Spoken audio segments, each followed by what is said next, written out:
తెలియనటువంటి వారు, మీ రక్షణ ఎరుగునటువంటి వారు లోకంలో ఇంకా ఎంతో మంది ఉన్నారు. మిమ్మల్ని ఎరుగక లోకమందు మనిషి చనిపోతే భయంకరమైనటువంటి నిద్రాగ్నిలోనికి వెళ్ళిపోతారు. ఆయన ఎంతో ఘోరమైనటువంటి పరిస్థితి కనుక మిమ్మల్ని ఎరగనటువంటి వారు మిమ్మల్ని ఎరుగునట్లుగా దయతో సహాయం చేయండి.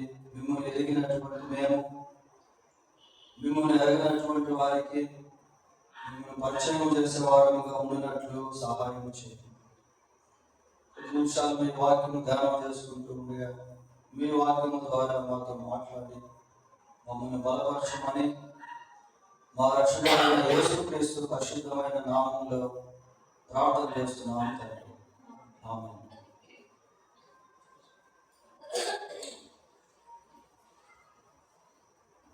బైబిల్ గ్రంథంలోని మత్తయి సువార్త 11వ అధ్యాయము, మత్తయి సువార్త 11వ అధ్యాయము 28వ వచనాన్ని చదువుకుందాం. ప్రయాసపడి భారం మోసుకుంటున్న సమస్త జనులారా నా యొద్దకు రండి, నేను మీకు విశ్రాంతి కలుగజేయుదును. బైబిల్లో కొన్ని ప్రత్యేకమైనటువంటి వాక్య భాగాలు ఉన్నాయి. వాటిలో ఇదొక వాక్య భాగం. దేవుడి లోకం ఎంతో ప్రేమించను కాగా తన అద్వితీయ కుమారునిగా పుట్టిన వారిని ఎంతో విశ్వసించు వారిని నశింపగా నిత్య జీవం పొందినట్లు ఆయన అనుగ్రహించింది. యేసుక్రీస్తు అందరికీ పాపులను రక్షించుటకు క్రీస్తు లోకమునకు ఇలా కొన్ని వాక్యాలు బైబిల్లో మనకి చాలా వరకు కంఠస్థం చేయబడినటువంటివిగా ఉన్నాయి. దాంట్లో ఈ 11వ అధ్యాయం 28వ వచనం కూడా ఒకటి, ప్రయాసపడి భారం మోసుకుంటున్న సమస్త జనులారా నా యొద్దకు రండి, నేను మీకు విశ్రాంతిని కలుగజేస్తాను. అక్కడక్కడ మనం కొన్ని పెద్ద పెద్ద మందిరాలను చూసినప్పుడు ప్రహరీ గోడల పైన కూడా ఈ వచనాన్ని అక్కడక్కడ రాసి ఉంటారు. చాలా ఫేమస్ వర్డ్స్ అన్నమాట. సరే, దీని గురించి కొన్ని విషయాలు ఈ రాత్రి మనం ధ్యానం చేద్దాం. సాక్షాత్ యేసుక్రీస్తు ప్రభువే ఈ మాటలు చెబుతా ఉన్నారు. మామూలుగా కింద 2 వచనాలు కూడా దీనికి కలుపుకోవచ్చు. అయితే ఇది మాత్రం మనం చూద్దాం. ప్రయాసపడి భారం మోసుకొనుచున్న సమస్త జనులారా. Jesus recognizes human condition. ఈ వచన భాగంలో యేసుక్రీస్తు ప్రభువు మానవుని యొక్క స్థితిని గుర్తించి మాట్లాడుతా ఉన్నాడు.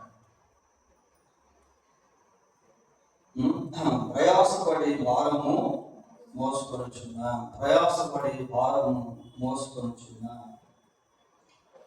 యేసుక్రీస్తు మానవుని యొక్క స్థితిగతులను ఎరిగినటువంటి వాడు.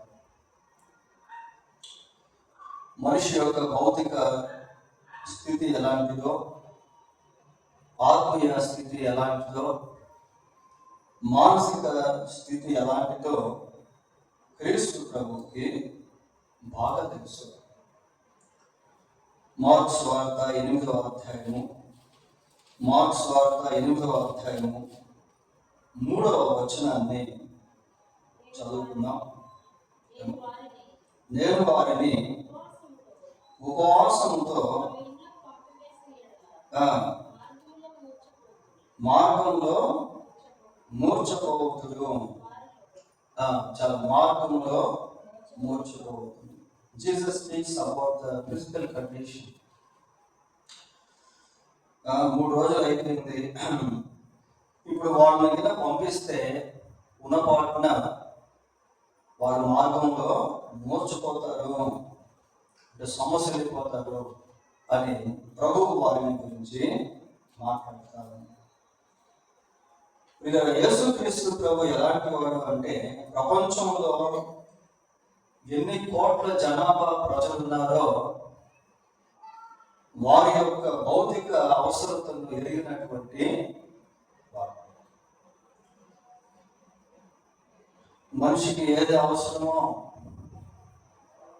అది ఎరిగినటువంటి వాడు యేసుక్రీస్తు ప్రభు. He knows the physical condition, భౌతిక సంబంధమైనటువంటి స్థితిగతులు,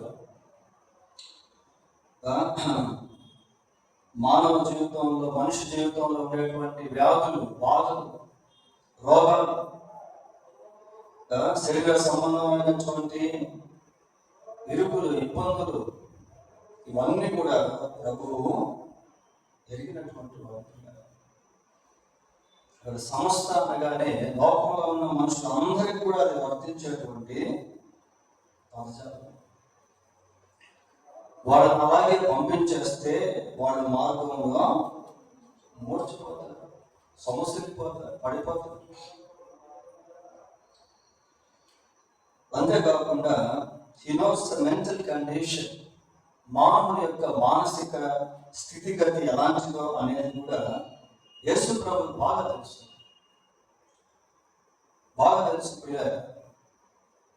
చూడు, యోహాను సువార్త 16వ అధ్యాయము, యోహాను సువార్త 16వ అధ్యాయము 6వ వచనం చూడండి.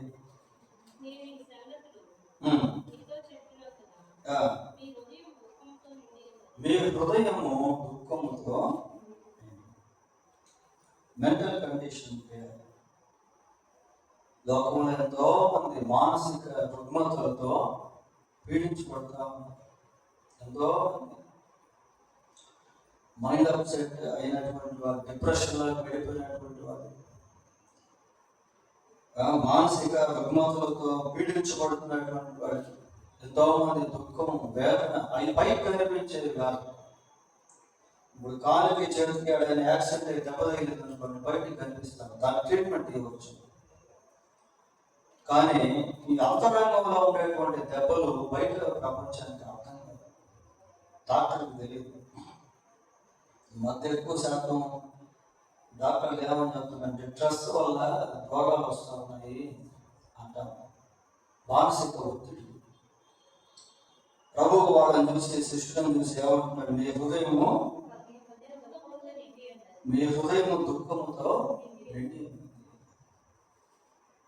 He knows human mental conditions, మానవ మానసిక స్థితిగతులను యేసుక్రీస్తు ప్రభువు ఎరిగినటువంటి వాడు. లూకా సువార్త 23వ అధ్యాయము, లూకా సువార్త 23వ అధ్యాయము 42వ వచనం చూడండి.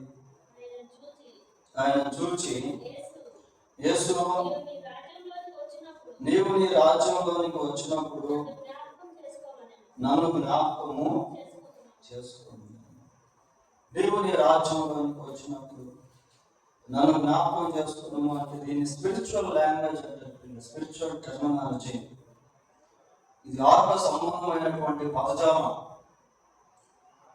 నన్ను జ్ఞాపకం చేసుకోవాలంటే అర్థం ఏంటంటే, నేను చనిపోయినా మళ్ళా బ్రతుకుంటాను, నువ్వు చనిపోయిన తర్వాత మళ్ళీ నువ్వు రాజ్యంతో వస్తావు, నీకు ఒక రాజ్యం ఉంది అని ఈ బందిపోటు దొంగ స్పిరిచువల్ గా, ఆత్మ సంబంధమైన అవసరతతో మాట్లాడతారు.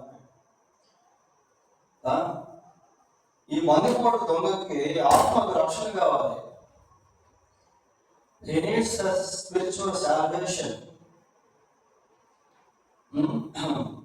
ఒకవేళ యేసు ప్రభు క్షమించకపోతే ఆ దొంగ యొక్క ఆత్మకు దేవుని రాజ్య ప్రవేశం అనేది లేదు పిల్లలు. కనుక ఈ బందిపోటు దొంగ మాట్లాడుతున్నటువంటి మాటలు ఎలాంటివి అంటే, he was in spiritual need, ఆత్మ సంబంధమైనటువంటి అవసరతలు అతను ఉన్నాడు. అది కూడా ప్రభువుకు తెలుసు కనుక ఏమన్నాడు అంటే, నేడు నీవు నాతో కూడా పరదేశంలో. అంటే చూడండి, ఆ రికగ్నైజేషన్ అనమాట. యేసు ప్రభు ఆ వ్యక్తి యొక్క ఆత్మీయ స్థితిని గుర్తించి గ్రహించి ప్రభువు అతనికి వాగ్దానము చేస్తాడు. యోహాను సువార్త 2వ అధ్యాయము 24-25 వచనాలు చూడండి. యేసు అందరినీ ఎరిగినటువంటి వాడు. అందరూ అంటే ఎంతమంది ఉన్నా కూడా తెలియదు. వాళ్ళ పిల్లలు ఉండొచ్చు, యవనస్తులు ఉండొచ్చు, వృద్ధులు ఉండొచ్చు, పోయేవారు తెలియదు.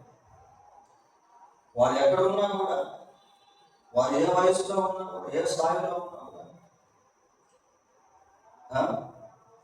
వారిని అందరినీ కూడా ఎరిగినటువంటి, అంటే ఆయన యొక్క శక్తిని గురించి మనం ఇక్కడ చూస్తాము. చదవండి.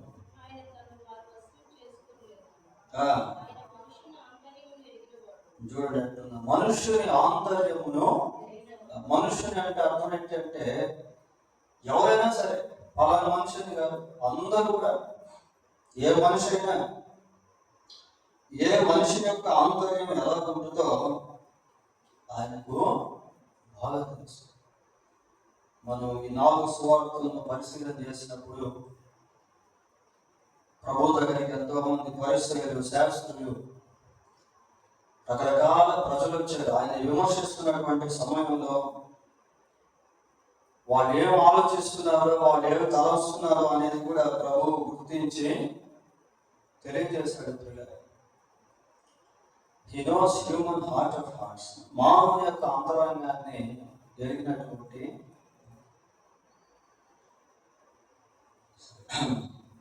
ప్రయాసపడి భారము మోసుకొనుచున్నాను.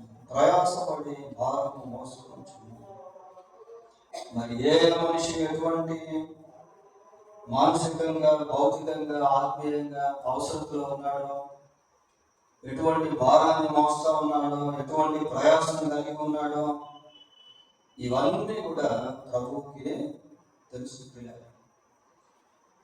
ఇంకా ఈ వచనాన్ని మనం పరిశీలించినప్పుడు ప్రయాసపడి భారం మోసుకొనుచున్న సమస్త అంటున్నాడు.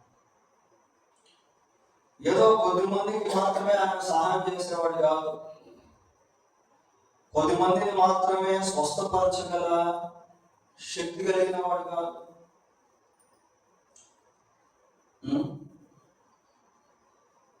మనం ఈ మల్టీ స్పెషాలిటీ హాస్పిటల్కి వెళ్తే, ఆ మల్టీ స్పెషాలిటీ హాస్పిటల్స్ లో అక్కడ ఒక వ్యాధికి సంబంధించిన డాక్టర్ ఉంటాడు, ఇక్కడ ఒక వ్యాధికి సంబంధించిన డాక్టర్ ఉంటాడు, అక్కడ ఒక వ్యాధికి సంబంధించిన డాక్టర్ ఉంటాడు. శరీరంలో ఎన్ని అవయవాలు ఉంటే అన్ని అవయవాలకు అంతమంది డాక్టర్లు ఉంటారు దాదాపు. కానీ యేసుక్రీస్తు ప్రభు ఎటువంటి వాడు అంటే అన్నిటి కలిపి ఒకే డాక్టర్, పరమ వైద్యుడు. ప్రయాసపడి భారం మోసుకొనుచున్న సమస్త. ఈ సమస్త అనేటువంటి పదము చాలా గొప్ప పదం పిల్లలు. అంటే ఏదో కొద్ది మందికి మాత్రమే ఆయన సహాయం చేయగల శక్తి గలవాడని కాదు,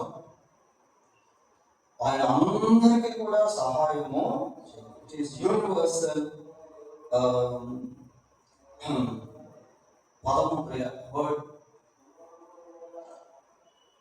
ఇందులో ఈ సంస్థ అనేటువంటి దాంట్లో కులం అనేది లేదు, మతం అనేది లేదు, వయసు అనేది లేదు, ప్రాంతం అనేది లేదు, భాష అనేది లేదు, స్త్రీ అనేది లేదు, పురుషుడు అనేది లేదు, ఎవరైనా సరే. బైబిల్లో కొన్ని వచనాలు మనం గమనించినప్పుడు చూడండి, యోహాను సువార్త 1వ అధ్యాయము మొదటి 3 వచనాలు చదువుకున్నాం. ఆదియందు వాక్యము ఉండెను, వాక్యము దేవుని యొద్ద ఉండెను, వాక్యము దేవుడై ఉండెను, ఆయన ఆదియందు, యేసుక్రీస్తు గురించి చెప్తున్నాడు. ఆయన ఆదియందు దేవుని యొద్ద ఉండెను, సమస్తమును ఆయన మూలంగా కలిగెను, కలిగి ఉన్న దేనియు ఆయన లేకుండా కలుగలేదు. సమస్తము ఆయన మూలంగా కలిగను అంటే అందులో ప్రతి మానవుడు కూడా ఉన్నాడంటే సమస్త జనులకు ఆయన సృష్టికర్త. ఇంకా దీనికి సంబంధించి కొలస్సీ పత్రిక 1వ అధ్యాయము, ఆదికాండం 2వ అధ్యాయం 1వ అధ్యాయము, ఇంకా కొన్ని ఆయా ప్రాంతాలను మనం చూడవచ్చాం. అపొస్తలుల కార్యం 17వ అధ్యాయంలో కూడా ఆయన ఒకరి నుండి ప్రతి జాతి మనుషులను సృష్టించింది. ఆయన లేకుండా ఏది లేదు, ఆయన లేకుండా ఏది కూడా కలగలేదు. కాబట్టి లోకంలో ఉన్న ప్రజలందరినీ కూడా యేసుక్రీస్తు ప్రభువు సృష్టించారు. He is not partial God. ఆయన పక్షపాతం గల దేవుడు కాదు. యేసు ప్రభు జన్మించినటువంటి సమయంలో దేవదూతలు పాట పాడారు, ఇదిగో ప్రజలందరికీ కలగబోవు మహా సంతోషకరమైన ప్రజలందరికీ కూడా, not for a particular group of people. ఏదో ఒక ప్రత్యేకమైనటువంటి గుంపు వాళ్ళ కోసం ప్రభు జన్మించలేదు, ఆయన అందరి కోసము జన్మించారు. పాపులను రక్షించడం క్రీస్తు యేసు లోకమునకు వచ్చిన అంటే లోకంలో ఎంతమంది అయితే పాపులు ఉన్నారో వాళ్ళందరి కోసం ఆయన వచ్చాడు అని అర్థం. ఎంతమంది ఉన్నారు లోకంలో పాపులు? అందరూ పాపులే, ఏ వేదము లేదు, అందరూ పాపం చేసి. కాబట్టి అందరి కోసం యేసుక్రీస్తు వచ్చాడు. యోహాను రాసిన 1వ పత్రిక 2వ అధ్యాయం 2వ వచనం కూడా చూద్దాం. యోహాను రాసిన 1వ పత్రిక 2వ అధ్యాయం, ఆయన మన పాపములకు శాంతికరమై ఉన్నాడు, మన పాపములకు మాత్రమే కాదు సర్వలోకమునకును శాంతికరమై. ఇది నిజంగా అందులో లేక ప్రభువుని ఎరగనటువంటి వారు, వాళ్ళకి ఈ వచనాలు అర్థమైతే ఖచ్చితంగా వాళ్ళు ప్రభు దగ్గరికి వస్తారు. యేసుక్రీస్తుకి నా భౌతిక సంబంధమైన అవసరం తెలుసా? యేసుక్రీస్తు ప్రభువుకి నా మెంటల్ కండిషన్, నా మానసిక రుగ్మతులు తెలుసా? నా ఆత్మీయ అవసరతలు ఆయనకు తెలుసా? ఆయనైనా నన్ను సృష్టించింది, ఆయనైనా నా పాపల కొరకు సిలువలో ప్రాణం పెట్టింది అని ఈ విషయాలు అన్ని జనులకు తెలిస్తే వాళ్ళు ఖచ్చితంగా దేవుని వైపు తిరుగుతారు. ప్రజలంతా కూడా లోకంలో దేవుని అవసరతలో ఉన్నారు, ప్రజలందరూ దేవుని అవసరతలో ఉన్నారు. కానీ ఆ దేవుడు ఎవరో నాకు తెలియదు, ఏ దేవుడు అవసరం తీరుస్తాడో నాకు తెలియదు. నిజంగా వాళ్ళకి అవసరతలు తీర్చే దేవుడు తెలిస్తే వాళ్ళ అవసరతల కోసం దేవుని దగ్గరికి వస్తారు. ఇంకా ఇక్కడ ఏమని చూస్తున్నామంటే, ప్రయాసపడి భారం మోసుకొనిచున్న సమస్త జనులారా నా యొద్దకు కమ్మంచుని. He is inviting all people. అందరినీ కూడా ప్రభువు పిలుస్తా ఉన్నాడు. పిల్లలు అందరినీ పిలుస్తా ఉన్నాడు. ప్రయాసపడి భారం మోసుకొనిచున్న సమస్త జనులారా నా యొద్దకు కమ్మంచుని. There is no any boundaries. ఎటువంటి సరిహద్దులు ప్రభువు దగ్గరికి వచ్చేదానికి లేదు. ఎటువంటి సరిహద్దులు, ఎవరైనా రావచ్చు. ఒకసారి పిల్లలను తీసుకొని కొద్దిమంది ప్రభు దగ్గరికి వచ్చారు. శిష్యులు ఆటంకపరుస్తూ ఉన్నారు. ఆటంకపరుస్తుంటే ప్రభు వాళ్ళని చూసి అన్నాడు, ఏమన్నాడు? వారిని ఆటంకపరచుక నా యుద్ధకు, చిన్నపిల్లలను ఆటంకపరచుక వారి నా యుద్ధకు రాని. Let them come to me. నా యుద్ధకు వాళ్ళని రానియండి. పిల్లలు రావచ్చు, పెద్దలు రావచ్చు, ఎవరైనా రావచ్చు. పిల్లలు, స్త్రీలు, పురుషులు, ఎవరైనా. కొన్ని ప్రాంతాల్లో స్త్రీలు వచ్చేదానికి లేదు. కొద్దిమంది మత సంబంధం విషయాల్లో నో ఎన్ని ఉమెన్ అవ్వదు. అది యేసుక్రీస్తు ప్రభు దగ్గరికి ఎవరైనా స్త్రీలు రావచ్చు, పురుషులు రావచ్చు, ధనవంతులు రావచ్చు, దరిద్రులు రావచ్చు, చదువులేని రావచ్చు, వ్యాధిగ్రస్తులు రావచ్చు, దయ్యాలు పట్టిన వాళ్ళు రావచ్చు, ఎవరైనా రావచ్చు. There is no restriction. ఎటువంటి ఆటంకాలు అనేటువంటివి లేవు. యోహాను సువార్త 6వ అధ్యాయం 38వ వచనం చూడండి. 6:38.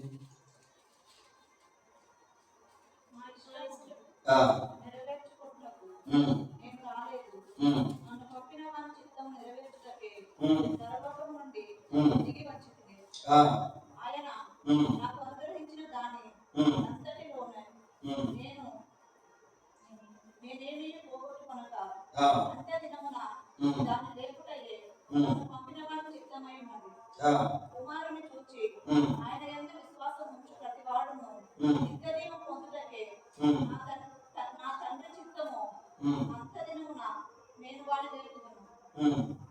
కాబట్టి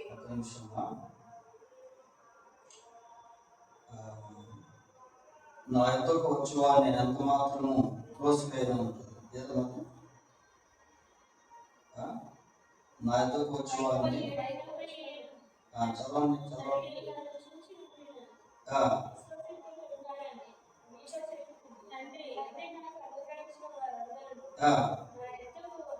నా యొద్దకు వద్దురు, నా యొద్దకు వచ్చిన వారిని నేనెంత మాత్రము బయటకు తోసివేయను. ఆ మాట చూడండి. ప్రభువు దగ్గరికి ఎవరు వచ్చినా కూడా వారిని ఎంత మాత్రం బయటికి త్రోసివేయట ప్రియ. అసలు చదువుతా ఉంటే నిజంగా చాలా చాలా ఆశ్చర్యం ఉంది, అద్భుతం అనిపిస్తుంది. ఎంత ప్రేమ, ఎంత జాలి, ఎంత దయ. అందుకే ఆ రోజుల్లో ఈ పరిస్థితులు ఏం చేసేవాడు అంటే ఎవరు కూడా వాళ్ళ దగ్గరికి రానిచ్చేవాడు కాదు. వీళ్ళు కూడా అప్రమాణతనం అనేసి మనుషులు 10 మంది దగ్గరికి పోనిచ్చేవాళ్ళు కాదు. కుష్ఠవ్యాధిగ్రస్తులు కూడా వాళ్ళని అంత దూరంలో పెట్టేవాడు. కానీ యేసు ప్రభు అలాగే ఆయన శరీరధారిగా ఉన్నటువంటి దినాల్లో ఆయన దగ్గరికి కుష్ఠవ్యాధి కలిగిన వాళ్ళు వ్యభిచారంలో ఉన్నటువంటి స్త్రీలు ఆయన దగ్గరికి వచ్చి మారుమనసు పొందారు. దొంగలు, హంతకులు ఆయన దగ్గరికి వచ్చారు. భయంకరమైనటువంటి జబ్బులు పడినటువంటి వాళ్ళు, దయ్యాలు పడినటువంటి వాళ్ళు ప్రభు దగ్గరికి తాగుబోతులు ప్రభు దగ్గరికి ఆయన మీద పడతా ఉంటారు. ఆయన ఎక్కడో స్టేజ్ మీద కూర్చొని మనుషులు ఆడ ఉండమని చెప్పలేదు. మనుషుల్లో ఆయన మనిషిగా కలిసి పావులకు స్నేహితుడిగా ఆయన ఎంచుకోట్టాడు. వాళ్ళతో కలిసి భోజనం చేశాడు, వాళ్ళ మధ్య సంచరించాడు. ప్రియ ఎవరు ఆయన దగ్గరకు వచ్చినా కూడా వాళ్ళని ఆయన నిర్బంధించారు. అందుకే యేసుక్రీస్తు శరీరధారిగా ఉన్నటువంటి దినాల్లో ఆయన ఎక్కడికి వెళ్తే అక్కడ గుంపులుగా ప్రజలు. ఇప్పుడు కూడా ప్రపంచం అంతా యేసుక్రీస్తు ప్రభువును వెంబడించేటువంటి వాళ్ళు ఉన్నారు. ప్రియ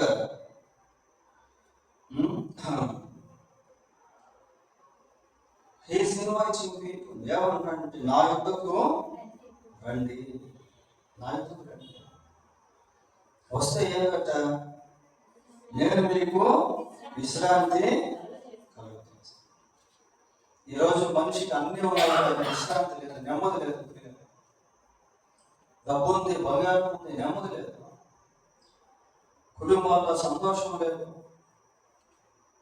ప్రపంచం అంతా కూడా శాంతి కోసం అరుడు చేస్తూ ఉంది. ప్రపంచం అంతా కూడా సమాధానం కోసం వెతుకుతూ ఉంది. మనిషి జీవితంలో ఎన్ని ఉన్నప్పటికీ దైవిక సంబంధమైనటువంటి సమాధానం అనేది, నెమ్మది అనేది లేదు, విశ్రాంతి అనేది లేదు.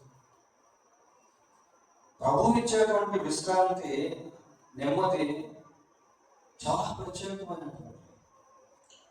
నా శాంతిని మీకు ఇస్తా ఉన్నాను, లోకం ఇచ్చినట్టు నా శాంతి, ఐ గివ్ మై పీస్ అంటున్నాడు. ఐ గివ్ మై పీస్ అంటున్నాడు. శాంతి ప్రియులారా, ఆయన ఇచ్చేటువంటి నెమ్మది, సమాధానము చాలా ఉంది. మనిషి ప్రశాంతంగా జీవించాలని ఎంతో ఆశపడుతున్నాడు ప్రియులారా. ఇప్పుడు ఈ ప్రజెంట్ డేస్ ఎలాంటివి అంటే ఎక్కడ చూసినా తొందరలో ఫాస్ట్ ఫార్వర్డ్ వరల్డ్ అన్నమాట. అసలు నెమ్మది లేకుండా మనిషి జీవిస్తూ ఉన్నాడు. మార్క్స్ వార్త 5వ అధ్యాయం 15వ వచనం చూడండి. 5:15.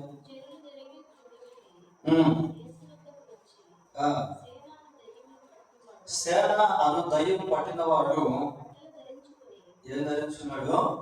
బట్టలు ధరించుకొని స్వస్థ చిత్తుడై కూర్చోన్నాడు పిల్లలు. అదే వ్యక్తిని యువతల పేజీలో మనం చూసాం అనుకోండి, కేకలేస్తా ఉన్నాడు, సమాధుల్లో నివాసం చేస్తున్నాడు, బట్టలు లేవు. అతని దగ్గరికి వెళ్ళి అతనికి చేతులకి కాళ్ళకి సంఖ్యలు చేస్తే ముక్కలు చేసేస్తా ఉన్నాడు. రాత్రి పగలు తిరుగుతా ఉన్నాడు. నెమ్మది లేదు ప్రియులారా. ఆయన దగ్గరికి ఎవరు వెళ్ళలేకపోతున్నారు. అటువంటి వ్యక్తి ఇప్పుడు ఎలా ఉన్నాడు అంటే చక్కగా బట్టలు ధరించి ప్రశాంతంగా కూర్చున్నాడు. స్వస్థ చిత్తుడై అక్కడ ఎంత నెమ్మదో, ఎంత సమాధానమో, ఎంత ప్రశాంతతో. మార్గములలో నిలిచి చూడండి, మేలుకలకు మార్గం ఏదో తెలుసుకొని అందులో నడుచుకోనండి, అప్పుడు మీకు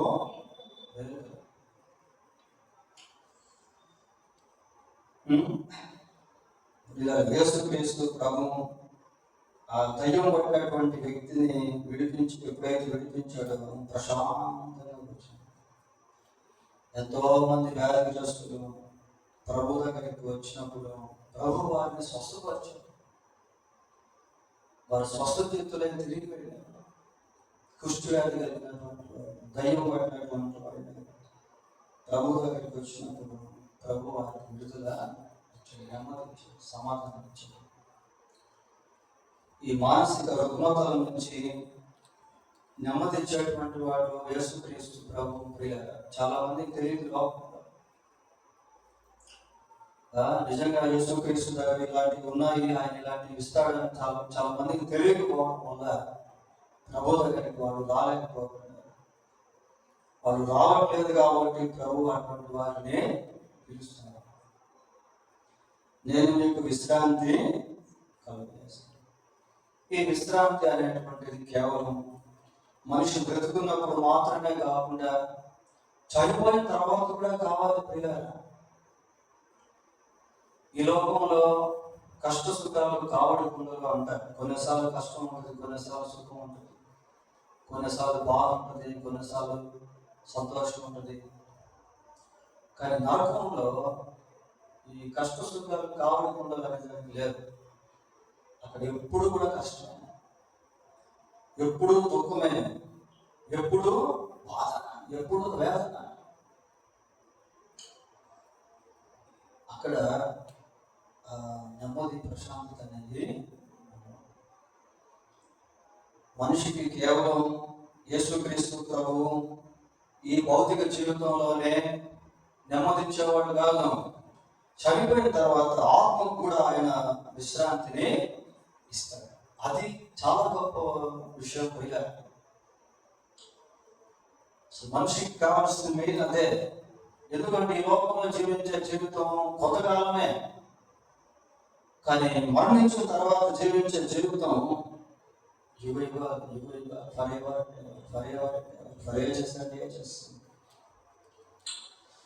ఆ యుగాలు జీవించేటువంటి జీవితంలో నెమ్మది, విశ్రాంతి అనేది ప్రకటన గ్రంథం 14వ అధ్యాయము 13వ వచనం చూడండి. ఇప్పటి నుండి ప్రభువునందు మృతులు ధన్యులని రాయమని పరలోకము నుండి. నిజమే,